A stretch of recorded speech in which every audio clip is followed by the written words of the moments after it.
Já de volta ao seu programa, obrigado pela sua audiência, obrigado porque você está aqui com a gente. Hoje a gente está falando sobre os tipos de personalidade. E a gente quer saber o seguinte, qual é a característica que mais chama a atenção na sua personalidade?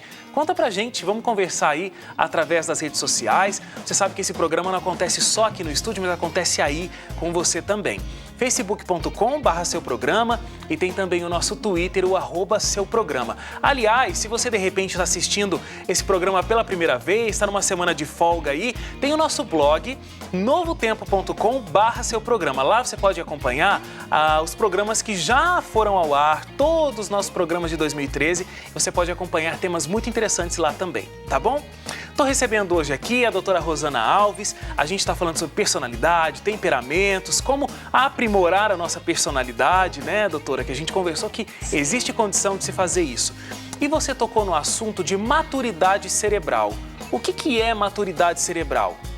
Tem a ver com a maturidade que a gente fala, você tem que ser mais maduro, amadurece, tem a ver? Tem. Na verdade, a maturidade cerebral, ela acontece mais ou menos junto com a maturidade física.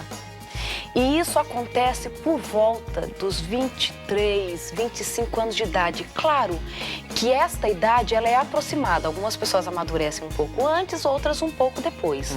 Então é mais ou menos aproximado. A maturidade cerebral, nós dizemos que ela acontece principalmente quando este cérebro entra em equilíbrio e quando não há um conflito entre o sistema límbico, que é o nosso centro de tomada de decisões emocionais, com o sistema de tomada de decisão racional, que é o córtex pré-frontal.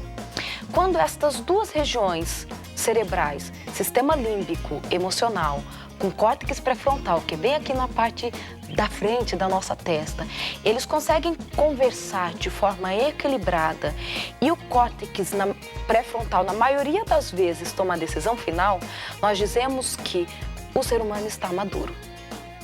Mas não é tão simples assim. Claro que não é tão simples. Na verdade, para atingir-se a esta maturidade, é preciso primeiro passar por uma imaturidade. Então, nós percebemos que a criança ela está se organizando, pensando cerebralmente falando.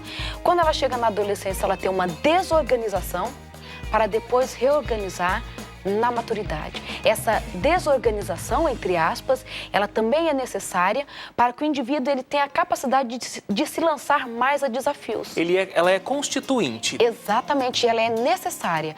Claro, se esta adolescência ela se prolonga mais do que deveria, se durante esta adolescência o indivíduo ele não recebe os freios necessários da família, da sociedade, ele pode ter perdas significativas para a sua maturidade e se tornam adultos que não amadurecem. Eu até brinco que existem pessoas que envelhecem, mas não amadurecem, porque faltou realmente este processo de amadurecer, de ter limites, de que o cérebro mesmo se organizasse da melhor maneira possível. E fisicamente a gente não para o relógio, né? Com certeza. O nosso corpo também, pensando em maturidade física, o corpo também, pensando numa gravidez para uma mulher, o corpo também chega a uma maturidade depois dos 20 anos.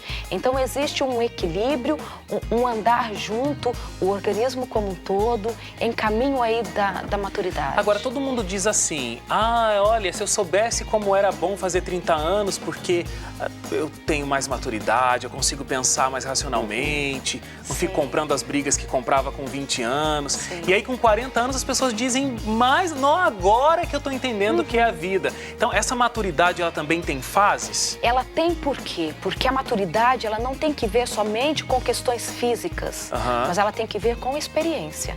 O que vivenciamos com as pessoas, com os estímulos externos.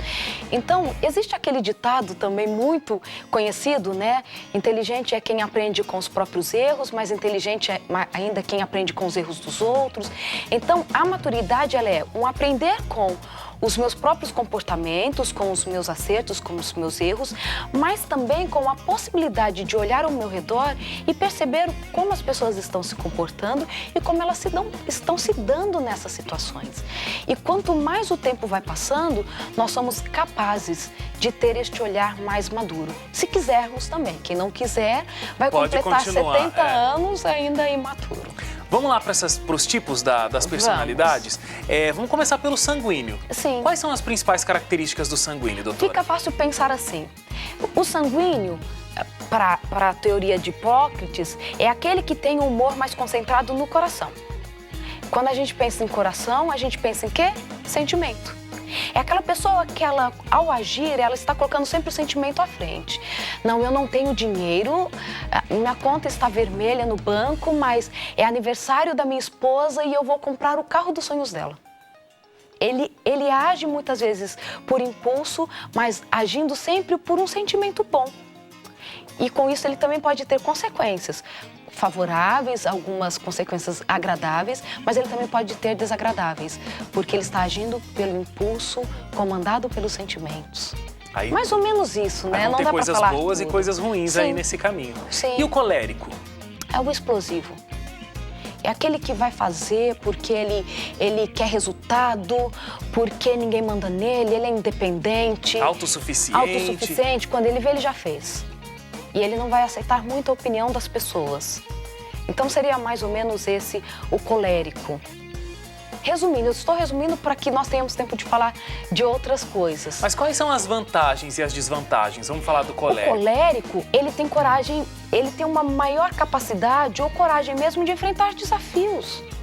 Eu vou assumir, sim, a gerência dessa empresa, mesmo que eu não tenha tanta experiência, porque eu sou capaz de fazer. Então, isso é muito importante. Ele tem essa capacidade de tomar decisões, de ser independente quando é necessário. E uma desvantagem? É quando ele se lança muito, não escuta as pessoas e isso ele pode trazer prejuízos para ele e para as pessoas em redor. Ele confia muito nele, nele, né? Porque ele confia, porque ele se lança muito, não pensa muito para fazer também.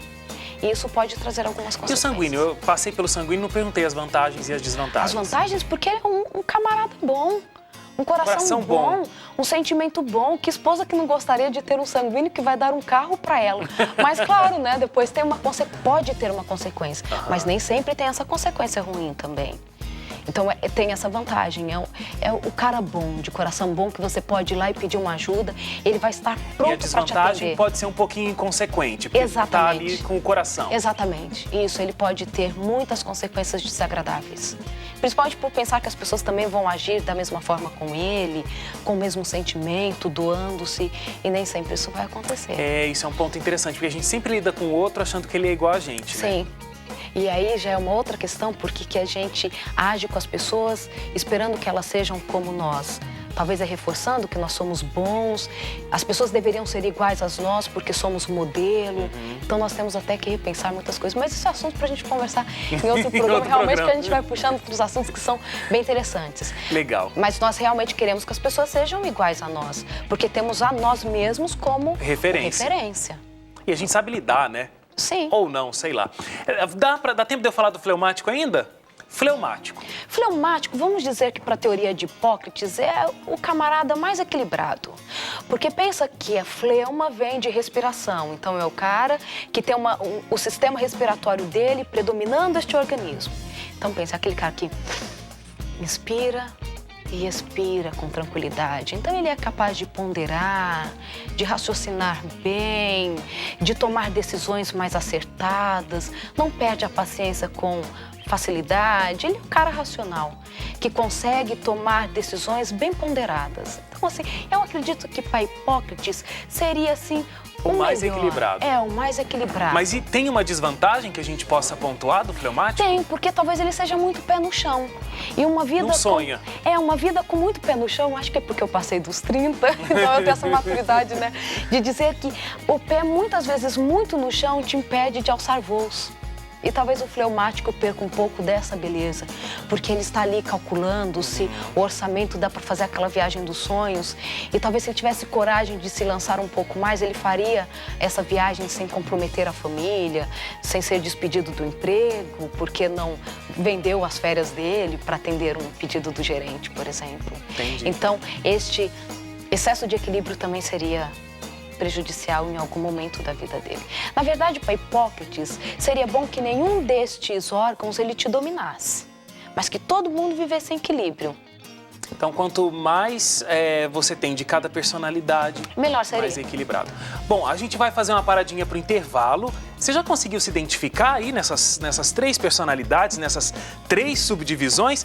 Falta o melancólico, a gente vai para o intervalo, a gente vai entender um pouquinho mais dessa personalidade, vantagens e desvantagens e muito mais. Não sai daí, continue participando. Qual é a principal característica da sua personalidade? Contribua com a gente através do facebook.com/seuprograma e através do Twitter @seuprograma. Sai daí, a gente volta já.